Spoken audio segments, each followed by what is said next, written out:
and welcome to Mirador Television. We are the biggest little TV in the world, based in Lewes, East Sussex in England.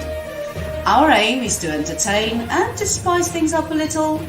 We will also keep an eye on the local politics, because let's face it, someone has to. Our programs range from stories about the local people to stories about people from all the way across the pond. Brought to you by our wonderful colleagues in New York.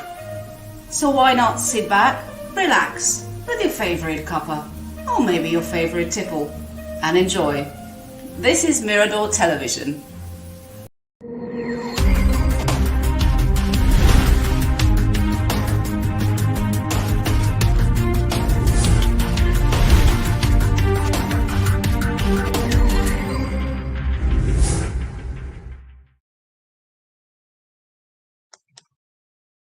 Well, I don't know whether the doggy got in there, but good morning.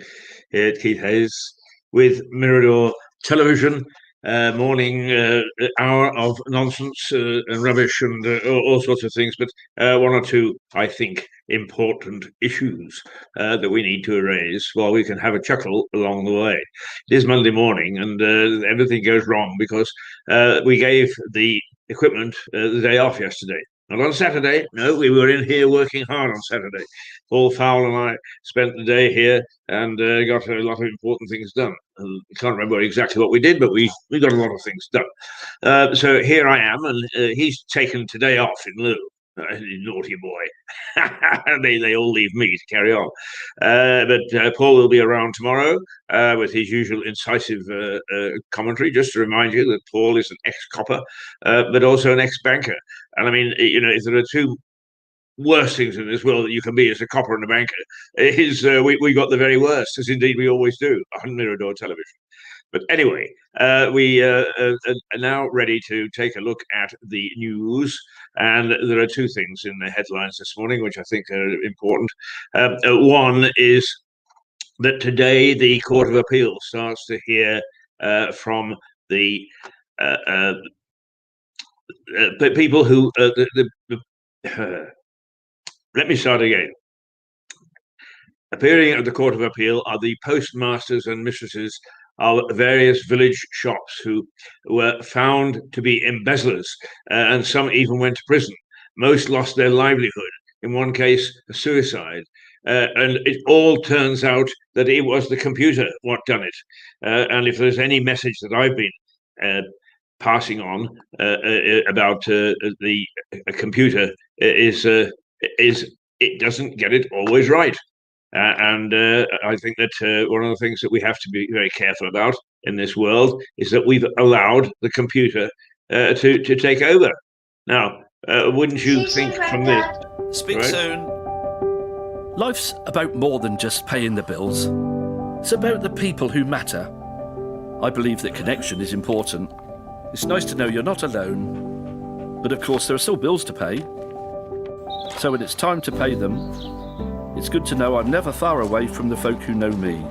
After all, I'm like most people living less than a mile from a post office branch or a pay zone store. Plus, I know I'll always see a friendly face, even if it's just half a face. Keeping connected, that's what really matters. And I don't just mean the gas and electricity. Now, the point is that that ad probably reflects what those local post offices really were.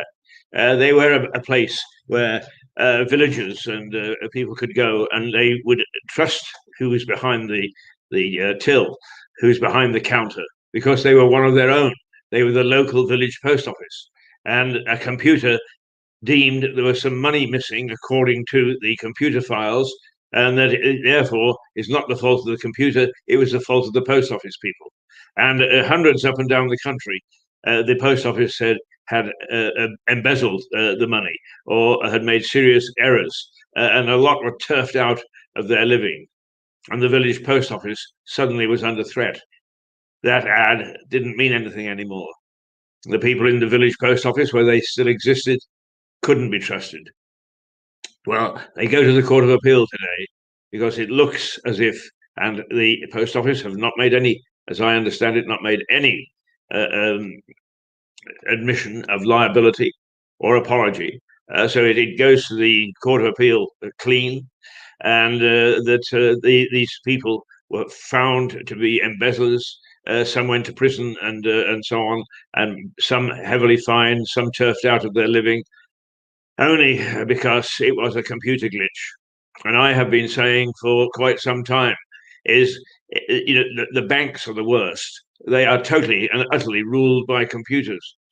You can't go into your local bank and say, "Hey, listen." I mean, I was on one account. Here's the Mirador account. We were £1.74 overdrawn temporarily. I got a letter. I got phone calls.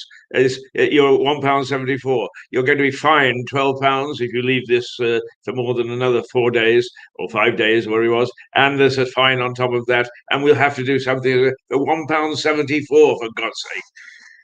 Why? When I phone and I speak to the lady and I say, "Hang on, I just forgot to transfer from A to B," and she's perfectly nice and perfectly kind and perfectly helpful, and it's all resolved within seconds. But not when the computer gets it, because the computer does what it's been told to do, whether it's £1.74 or whether it's £1,000,000.74, and that's got to stop. In a post-COVID world, post-lockdown world, the computer has got to be put in its place. It cannot go on. It's a harassment.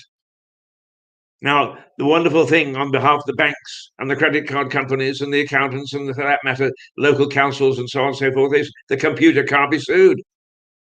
Can't sue an inanimate object, as far as I'm aware, anyway. And in this particular case, they would say, "Well, all we did was we fed in the information and the computer just spewed it out." It's a social issue, and it's a question of reform. And God bless the local council, or God bless the credit card company, or God bless the bank that realizes what it's doing, and instead of hiding behind all the excuses in the world, puts his hand up and says, "Right, yes, we're going to sort this out."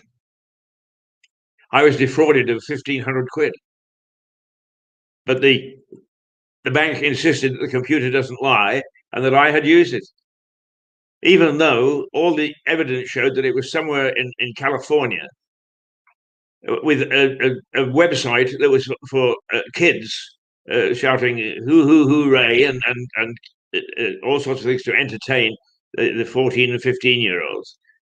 Me? Entertain 14, 15-year-olds? But no, it doesn't matter. That's what the computer said. So the bank got £1,500.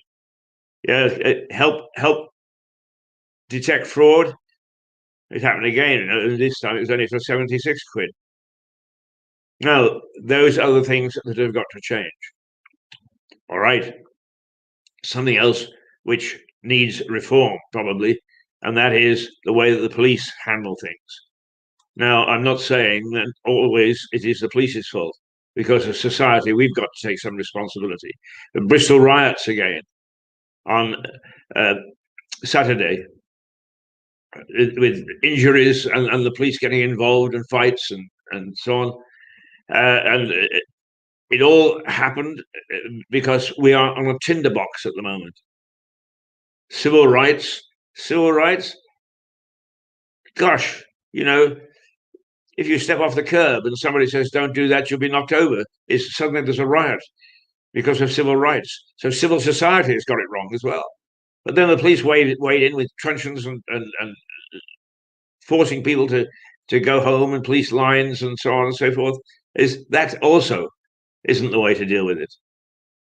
Society is in a mess, and it was in a mess before lockdown. The only thing is that we're all so wealthy and sassy, and life was so good, is nobody wanted to do anything about it. Well, life is going to get tougher and tougher and tougher. So now is the time, not by rioting, not by doing damn silly things like going out and hugging a friend, going to the beach, defying the coronavirus rules and regulations, and yes, indeed, even laws. It's time for us as a civil society to take stock. How stupid have we been? And the answer is, in many instances, pretty damn stupid. But how stupid have the police been, and how have they shown that they can't react to the sort of crisis that we're expecting? Well, particularly the Met, but it spreads all the way down here. Brighton had its own problems as well. They are not fit for purpose. The trouble is that everybody defends their back. Not my fault, Gov.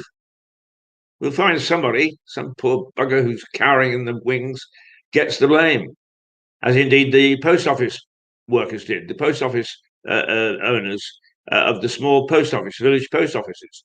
They took the brunt of the blame because nobody was willing to put their hands up. Well, that's got to change. And if there is going to be a big change, I think that's the thing that we will force, and we don't have to go into the streets to do it.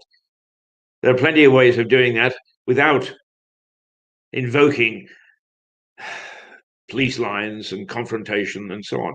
Now, let's face it, there are those people that love confrontation, and quite often they hijack legitimate civil protests. Many commentators over the weekend said, for goodness sake, because Priti Patel has come up with some pretty drastic ideas, probably actually in a funny sort of way, suited to this given situation, but not suited to the long term. For instance, all illegal immigrants were going to be sent off to other countries. The only one that wanted them was Turkey, and then they changed their mind. Other drastic measures, which would have taken away some of our civil liberties, and that is wrong. A free society has got to be able to allow its citizens to be free. And where it is needed rule of law and authority, then it is up to the state to make sure that they do that within the freedoms granted to their citizens and not try to take them away. That is the wrong way around.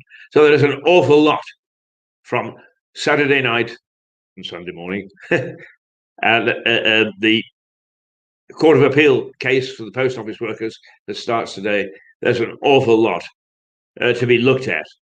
And as a society, we've really got to stop patting ourselves on our back and how great we are because we perhaps support a charity or we give some money to some worthy cause, or we even watch Red Nose Day and say, ho, ho, ho, and here we'll reach 2 million or 3 million or 4 million or whatever they reach.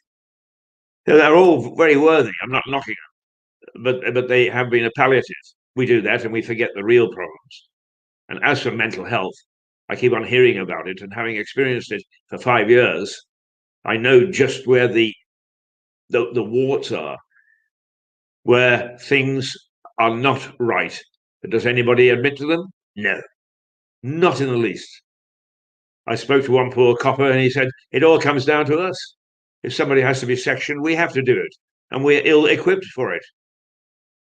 And I've often said, and I'll say it again, the supermarkets have done sweet bugger all to train their people, delightful though they are in most other aspects, to handle somebody who comes in and who is mentally disturbed and gets awkward. Those are the things at the coalface. And do our politicians worry about it? Not in the least. They're too busy making sure that the computer is being fed the proper forms to be filled in. It cannot go on. It cannot go on. Well, I think shall we actually take a look at the weather? That'll calm me down.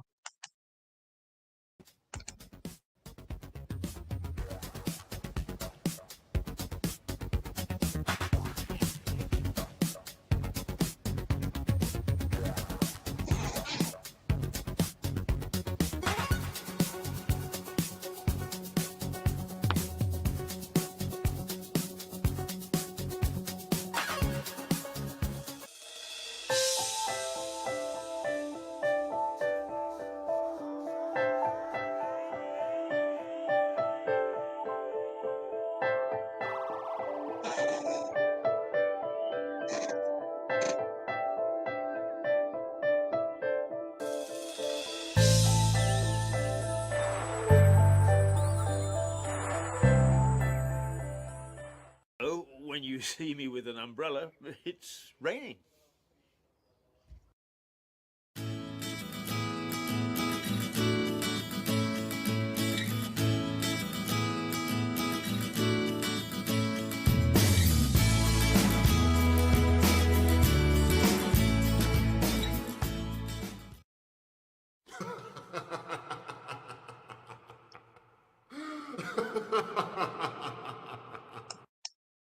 I love that little guy.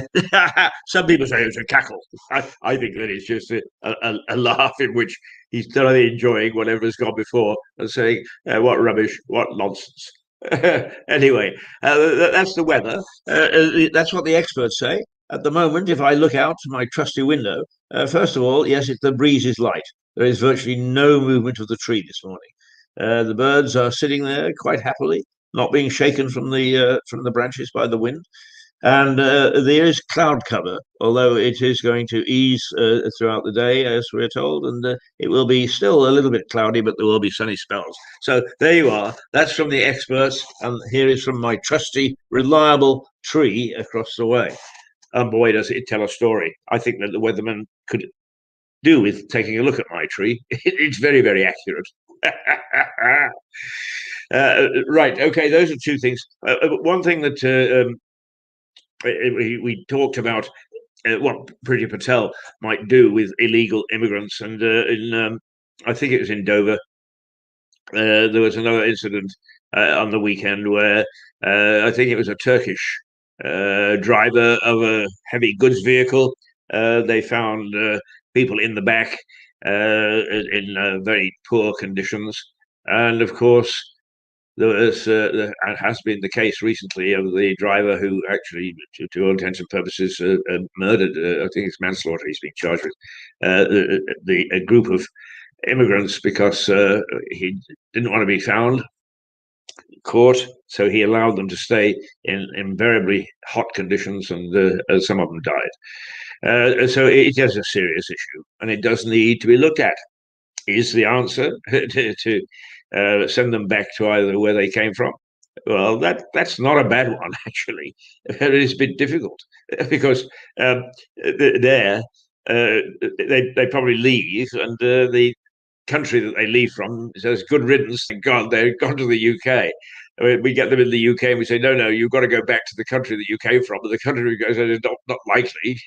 We're not going to take them back. So that's fraught with difficulty. But sending them off to either Gibraltar, I forget where the other, the Isle of Man, I think, and to Turkey, it seems now, even though people hailed it at the time and said, yeah, well, a good, sensible thing to do, is the Isle of Man says, no, come on, we don't want these people. And it's got nothing to do with whether they're decent people and honest people and so on and so forth. I, like everybody else, yesterday filled in the census form. And part of the reason that you do the census form is so that the authorities can predict various things, such as education, services, such as garbage collection, and those sort of things. While the census is highlighted quite often by, how many people of various ethnic origins and how many people are in this area and that area, but it also helps the authorities plan for the future with the sort of services that we need. So the Isle of Man are saying, hey, we're just taking the census and we know what we need, and now you're saying that you're going to dump all sorts of other people on us. I don't blame them, actually. So it isn't always as easy as simply saying, well, here's a solution, seems like a good one, we'll do it. There are always complications. And one of the things I feel very sorry for with the police, even though I think that they've got themselves into a muck at the moment, is when I was in Northern Ireland, I was asked to write some copy, some advertising copy. In those days, I used to be not bad at it. Not very good anymore, but nonetheless, I wasn't bad at it in those days. For the recruitment of what was then the RUC, the Royal Ulster Constabulary. Now I think is the Northern Ireland Police Service. But the government had said we will recruit another 1,000 police just so that you feel safe, because this was at the height of the Troubles, when bombings and killings and shootings were quite commonplace. Not only often a daily occurrence, but sometimes several times a day in various parts of the province, and indeed spilling over to the UK or to Britain and to the Republic of Ireland south. And the people who were dealing with the police said this recruiting campaign is all political. The government need to show that they are getting extra people to safeguard us from the dangers that are happening. But nobody wants to be a policeman in Northern Ireland. At least they didn't in those days. because you immediately put your life on the line. And therefore, recruitment is out of this recruiting campaign where they say we're going to get another 1,000 police. We'll be lucky if we get 5. So it's not always the intent is there. The practical application is pretty poor. All right, what's it? Oh, it's 7:51. I've been ranting and raving for 21 minutes now. So why don't we actually have a little bit of a giggle? Because I was looking through some of the things that we do from time to time, and I looked at the bloopers this morning, and I have to say that it brought a smile to my lips because, yes, when I'm on here and various people are with me, we have a laugh and we giggle, but we haven't totally lost it yet. But some of our colleagues around the world most certainly have. So take a look at this.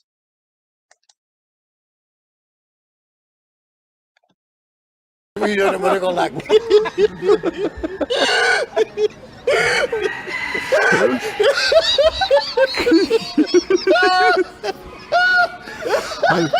los ha hecho. ¿Qué te handle, woman?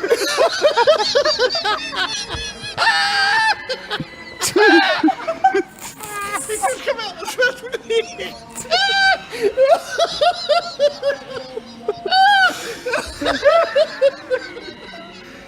First, let's send it over to Mike Rizzo, who has a look. Oh, look at Lady Liberty. Liberty. Sorry. Gianna and I clearly just had a moment. How's the weather, Oh, man. All right. Statue of Liberty this morning. Oh, no. 83 degrees today. I'm so sorry.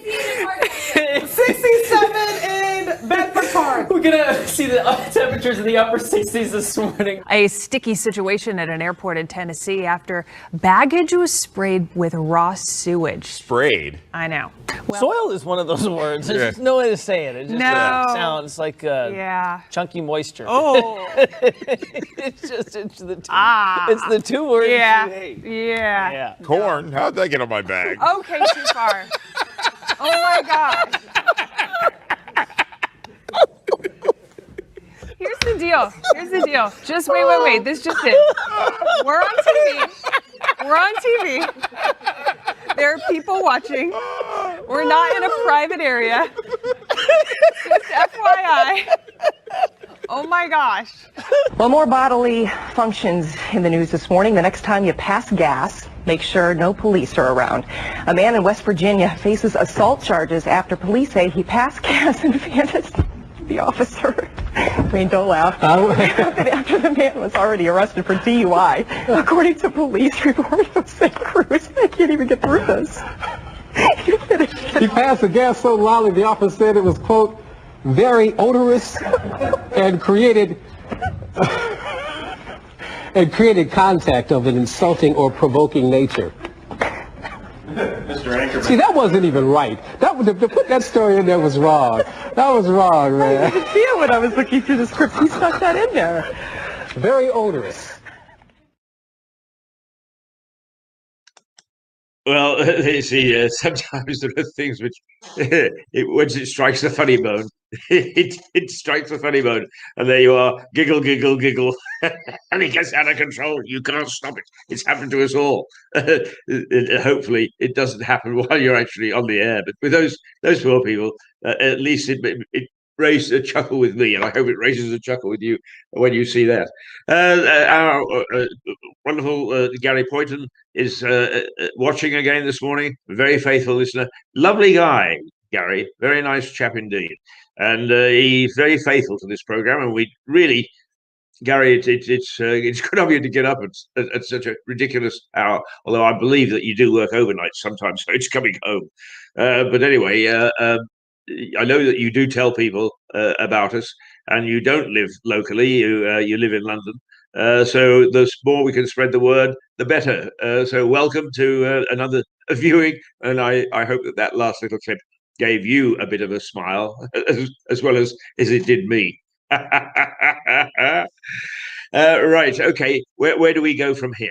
Well, I'd like to return to the question of computers, because I've been hammering on about this, and again this morning I brought in a bunch of stuff which, when I should be making programs, I'll have to sit down and I'll have to go over all the stuff that the computer has sent out, and 9 times out of 10 I will phone and I will say, "Hang on, this has happened," and they'll say, "Oh, I'm so sorry. It's all the fault of the computer," and nobody stops the computer sending these letters out, and so on, almost as if it's the norm. Can't we get back to the days?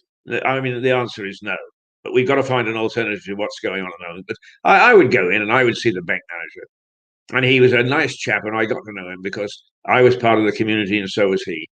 He would know whether I was talking rubbish or whether, in fact, it was just a temporary glitch that I'd got, and he would make an adjustment accordingly. And I actually know in the last 5 years or so, perhaps a little bit longer than that, but not much longer.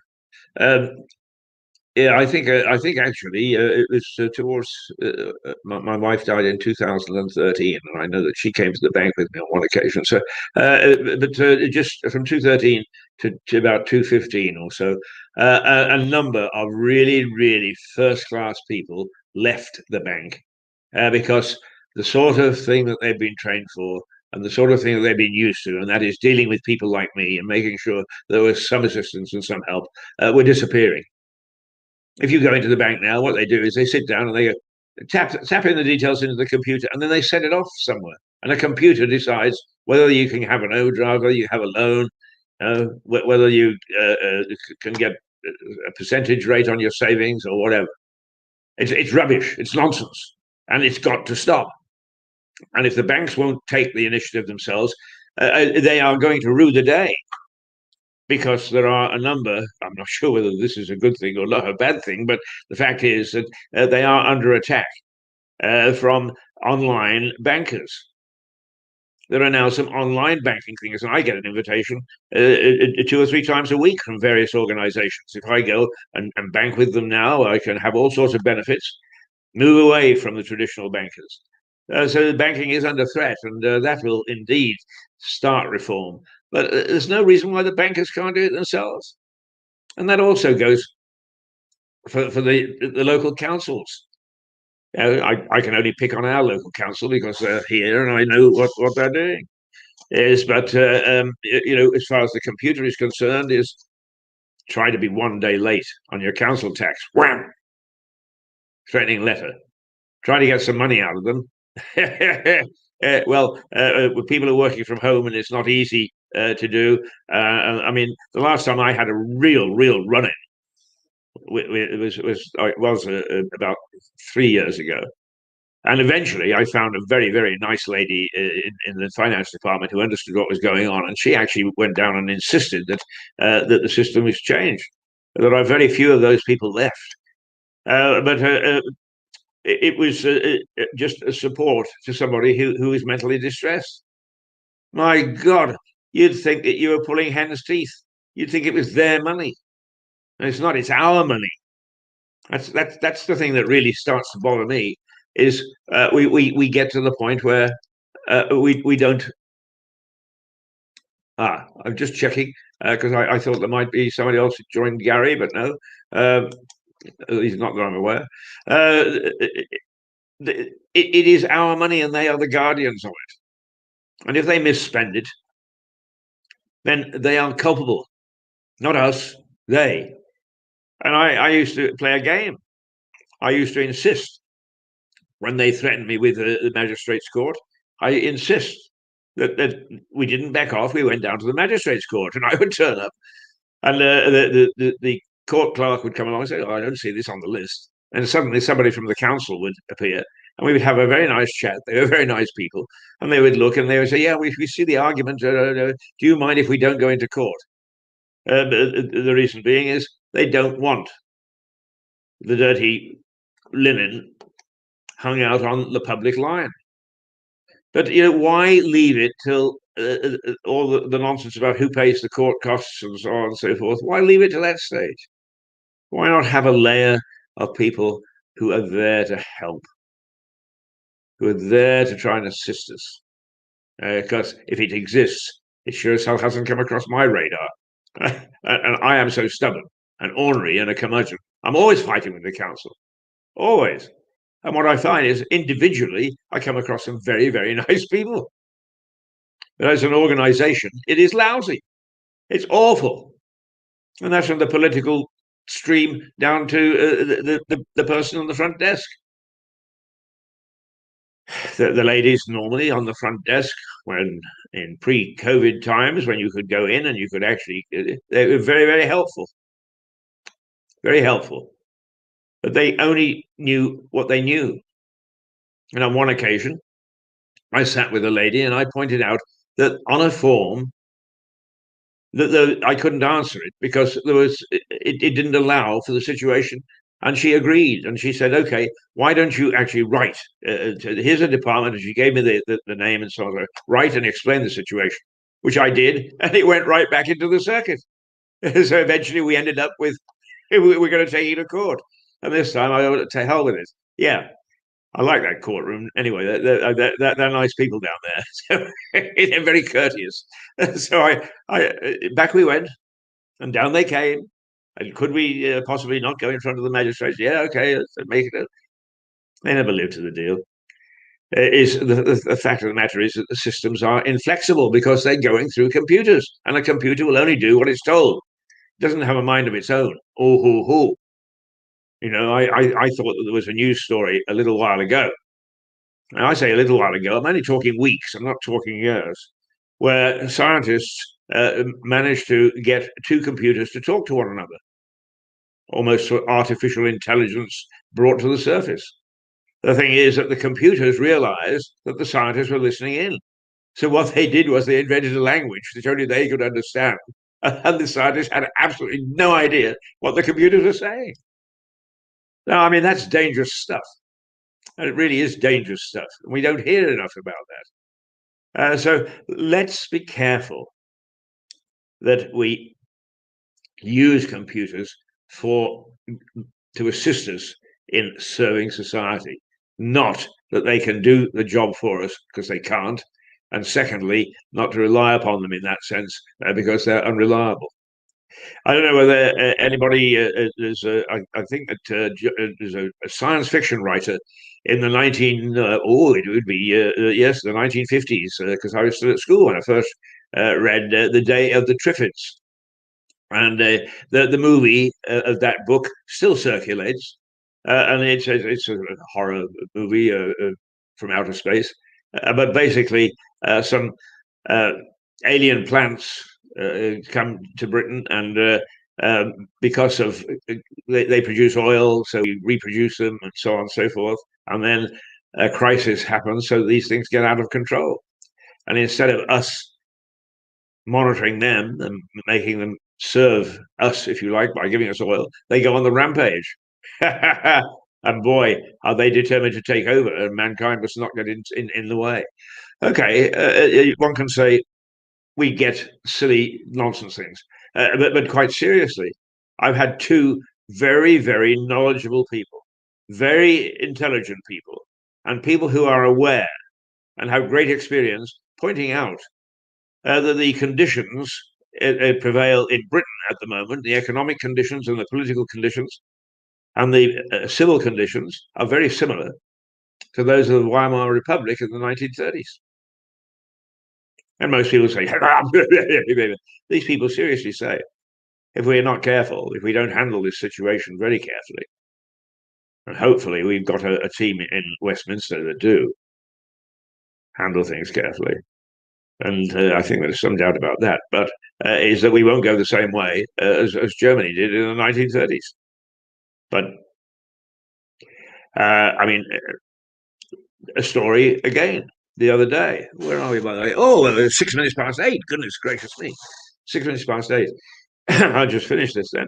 But there's an 86-year-old grandmother or something who was fined hauled into court. The police went after her because she went and had a cup of tea with a neighbour in full view on the communal lawn, and somebody snitched on them.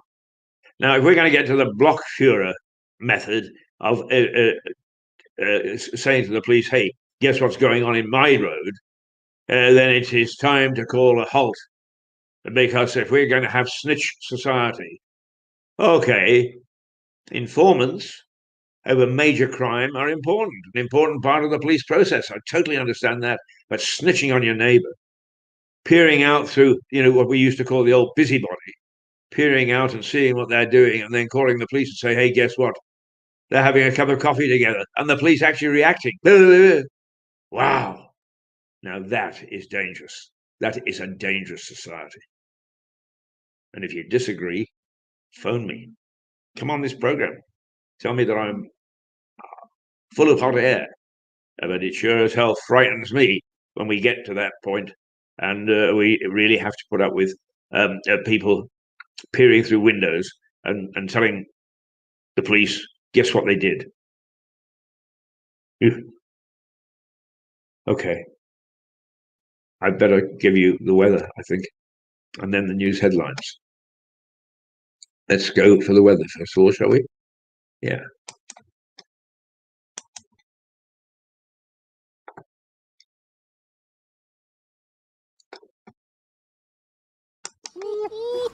Oh, those are the people in our. I'll explain who they are in a moment. No, and that's not.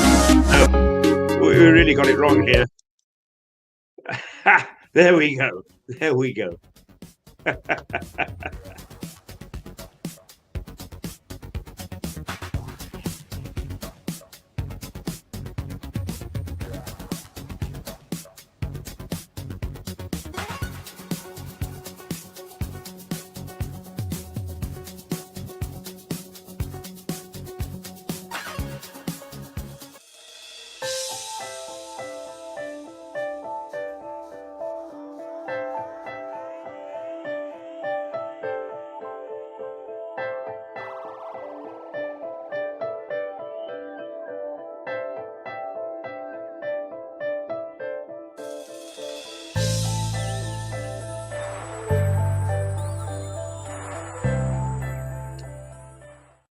When you see me with an umbrella, it's raining.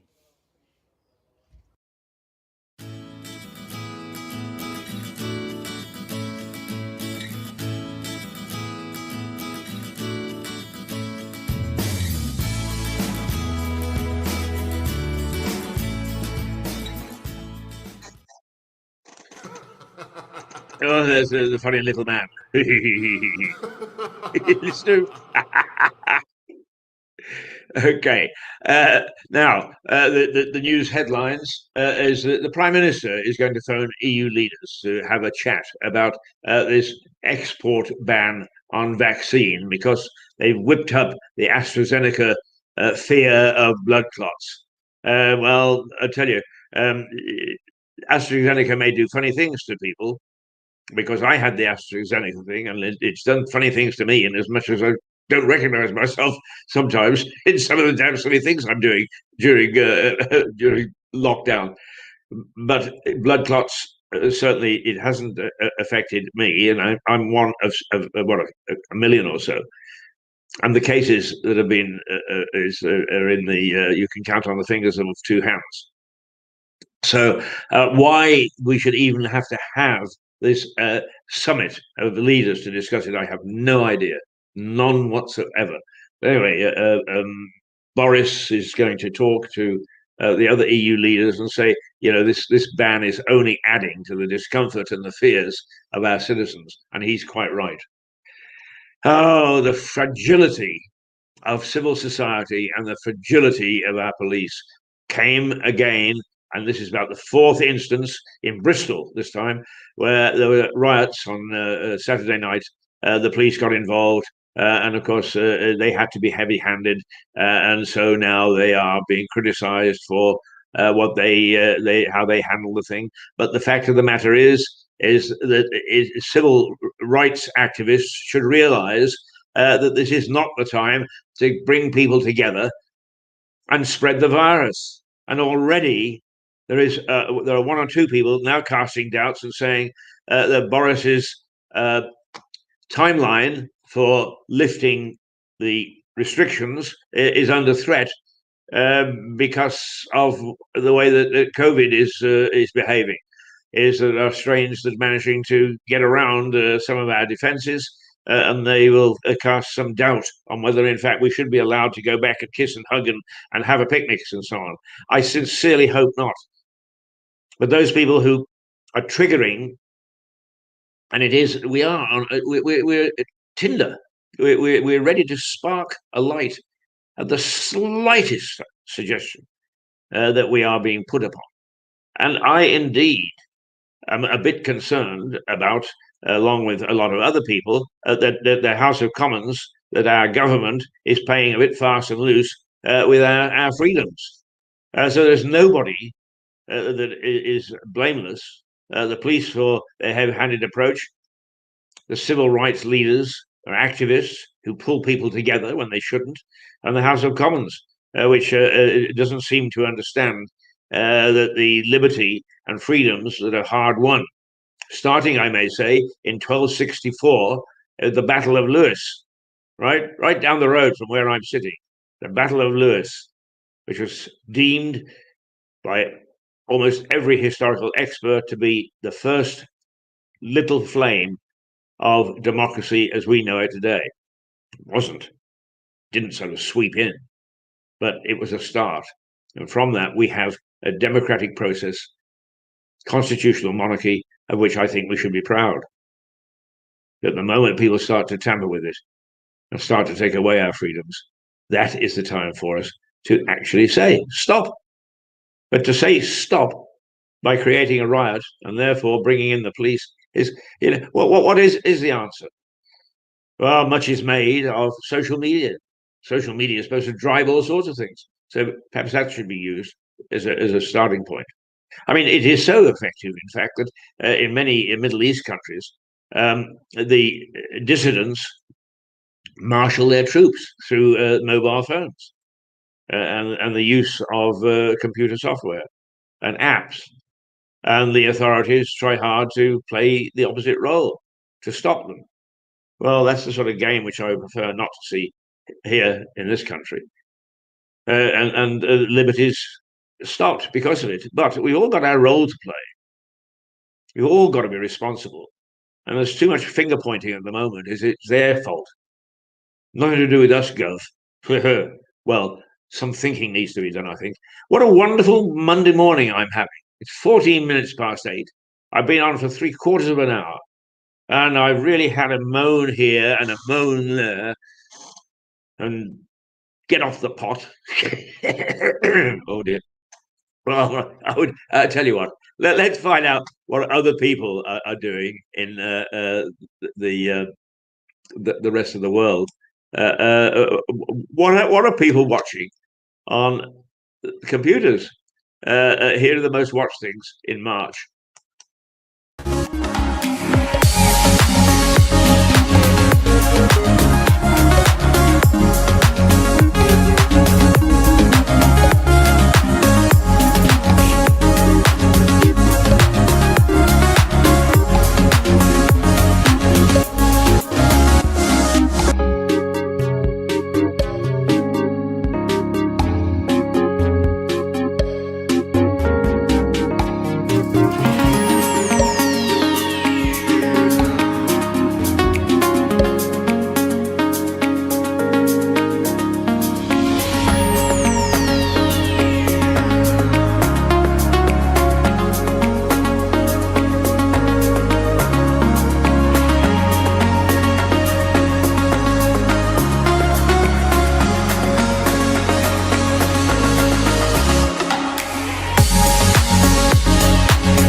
vaccine, jabs, riots, illegal immigrants. No, those are the things that you've just seen that are going viral on the internet, so that millions of people are watching. Those are the things that people are watching. Nothing to do with those important things which we've just been talking about. Important. But we have to be very careful about what we tell our fellow man to do. I remember that I was doing some PR for the Vancouver Parks Board in the mid 1960s, I suppose. And I was very lucky. I had an office right in the middle of Stanley Park, which is 1,000 acres of natural beauty jutting out into the Wondafuka Strait, which is essentially the Pacific. And I just walked into this most beautiful parkland, natural and landscaped, and lagoons and birds and so on and so forth. I was very, very lucky. But when I was doing that, I discovered that people really weren't that interested in what was happening around them. They were more interested in enjoying the lawns and so on and so forth. So the fact that, in fact, Prime Minister Trudeau imposed martial law completely went over people's heads. And that's a very serious step. But anyway, I just thought I would mention that. I don't know why. These things cross my mind when I'm watching and so on. But anyway, let's get back to the fact that there are serious things happening, and a lot of people are watching stuff like that, which goes viral. And it's 8:20, and some of you are saying, "Oh, thank God for that, Keith. It's time for you almost to shut up." So I've just gone over the headlines. One other headline, I think, which is local, is on the weekend, another cargo of illegals came in on a truck. And of course, we at the very moment there is I'm not sure there's a manslaughter or murder charge, I can't remember, to do with a group who died because the lorry driver locked them away in a place where the temperatures got to beyond human endurance, and they died in his lorry. And he has been hauled before the courts, and quite rightly so. So there's another instance there. I'm not sure that it was quite as severe. But it's funny, isn't it? Just for the sake of a few bob, people are willing to take the risk. And I assume that they know that some people get away with it. It's very sad. Okay, before we let's have another giggle, just because it is funny. Here we go. When things go wrong for people in my profession, and suddenly we have out of control laughter, it's very infectious.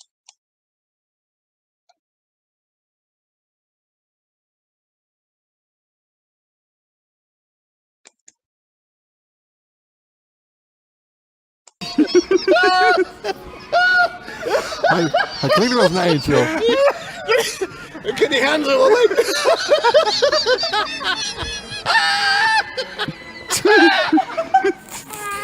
Come out the front with me.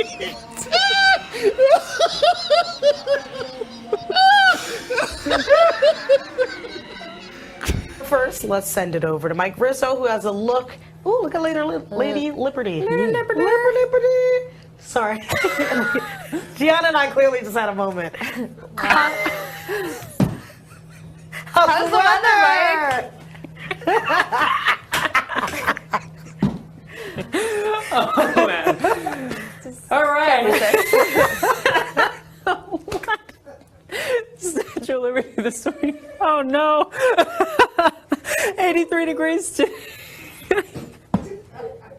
I'm so sorry. 67 in Bedford, hard. We're gonna see the temperatures in the upper 60s this morning. A sticky situation at an airport in Tennessee after baggage was sprayed with raw sewage. Sprayed? I know. Soil is one of those words. There's just no way to say it. It just sounds like chunky moisture. Oh. it's the two words you hate. Yeah. Corn? How'd that get on my bag? Okay, too far. Oh my gosh. Here's the deal. Just wait. This just it. We're on TV. There are people watching. We're not in a private area. Just FYI. Oh my gosh. Well, more bodily functions in the news this morning. The next time you pass gas, make sure no police are around. A man in West Virginia faces assault charges after police say he passed gas and fantasy. The officer, Wayne, don't laugh. After the man was already arrested for DUI, according to police report of St. Cruz. I can't even get through this. He passed the gas so loudly, the officer said it was, quote, very odorous and created contact of an insulting or provoking nature. Mr. Anchorman. See, that wasn't even right. To put that story in there was wrong. That was wrong, man. I didn't see it when I was looking through the script. He stuck that in there. Very odorous. Well, it can happen. I can't say that I've totally lost it on the air, but it is easily done. And as you well know, sometimes out of nowhere, a giggle can come and you can't control it, and neither can they.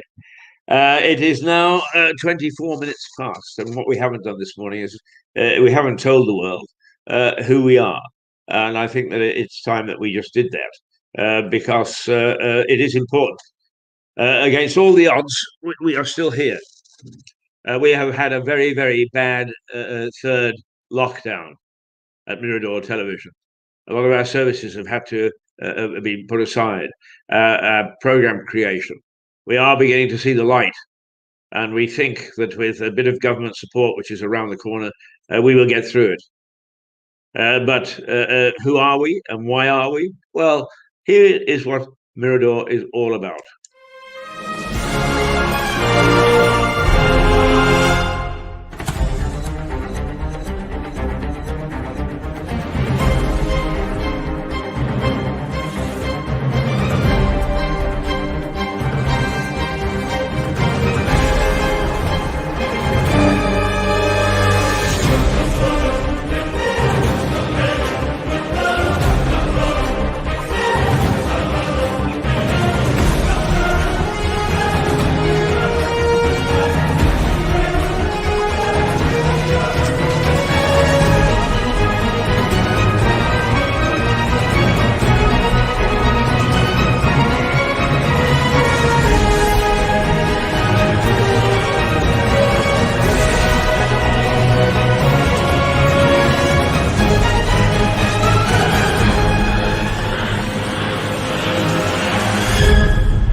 Well, there we are. It's 27 minutes past 8. That's who Mirador is, and that's where we come from. Lewis in the United Kingdom, very ancient town. The start of liberty in so many different ways. The Battle of Lewis in 64, where Simon de Montfort defeated the King Henry the Third, I think it was. Had to struggle with the memory there. The burning of the martyrs in Queen Mary's time, just after Henry VIII had declared England divorced from the Pope, and she tried to bring it back and burn people at the stake for not helping her, and 17 of them were burned in Lewes. And then Tom Paine, who strode the streets for 7 years as an excise officer, preaching the rights of man, and nobody paying too much attention to him. It was Mad Tom, and off he went to the United States, helped to foment the War of Independence, came back and joined Robespierre in the French Revolution, and before going back to the United States and dying in relative poverty and unsung. And now, of course, a hero around the world when it comes to the rights of man. So that's where we come from. And that's where we're staying. And right now it's 28 minutes past 8 in Lewes, in East Sussex, in the UK. It'll be different next week because I think it's next week that we change the clocks. Then we go through that whole thing of either getting to church early or missing church. It used to be getting to the pub early or missing an hour of drinking time. But since the pubs aren't open and not likely to be next week, then that's not a problem. It's only those of us who go to church who will find the mistakes. So I have to say, well done, Gary Toyton, for watching us this morning. He stuck with us and he sent a little note and said, that made me laugh, Keith, that made me laugh. Well, I hope that some of the problems that colleagues around the world actually face from time to time has made you laugh as much as it made me laugh, as much as it made Gary laugh, because they are a bit of fun, but by the same token, they're the things that strike, and there's nothing much you can do about it. Nothing much at all. So that's us for this week, for this Monday. Now we have to go back to all the bread and butter problems that everybody else is facing, I'm sure. We have to check the bank account. We have to guess who was paid and who wasn't. What did the computer manage to screw up this time? It is all very, very disturbing because we should be getting on and creating stuff that is making the economy tick, not brick wall stuff and defending ourselves because the computer says we've got to pay today and we can't put it off until tomorrow. So that's my rant. I'm Keith Hayes. This is Mirador Television. And I'm not going to play that whole thing there again because I've just played it, but we'll just do the nice, gentle goodbye. If I can find it. I know what we'll do is let's just take a look at what Lewes is like when it's vibrant and what it was like pre-lockdown.